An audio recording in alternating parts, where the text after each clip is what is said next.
ఒక్కోసారి నవ్వు వస్తుంటుంది అనమాట. మనకి భారతదేశంలో మత మార్పిళ్ళు క్రైస్తవంలోకి ఎందుకు వెళ్ళారు అంటే కుల వివక్ష కారణంగా ఎస్సీ ఎస్టీ అణచివేతకు గురవడం వల్ల కుల వివక్ష కారణంగా అంటారు. గుడ్. దానివల్ల వాళ్ళు మతం మారారు. మరి బ్రాహ్మణులు ఎందుకు మతం మారారు? ఈ బ్రాహ్మణుల వల్లనే కదా వాళ్ళందరూ కుల వివక్ష గురైందని. మరి ఇప్పుడు అనిల్ శాస్త్రి గారు ఎవరు, లేకపోతే ఇంకొక ఎంతమంది పాస్టర్లలో బ్రాహ్మిన్స్ లేరు? మరి వాళ్ళు ఎందుకు మతం మారారు? ఇక్కడ ఓసీలు అంటే ఎవరు? రెడ్డి, కమ్మ, కాపు. వాళ్ళు ఎందుకు మతం మారారు? కుల వివక్ష కారణంగా కాదు కదా మరి వాళ్ళు. ఇది నాకు ఇప్పటికీ ఒక అయోమయం అన్నమాట. ఇది నెంబర్ 1 ఫ్యాక్టర్. ఇది బూతులు పెట్టుకోవద్దు, చర్చించుకుందాం.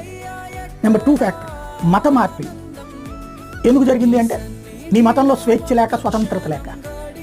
మరి ఏది గుడికి వెళ్తే డబ్బులు కట్టాలి. Yes, correct.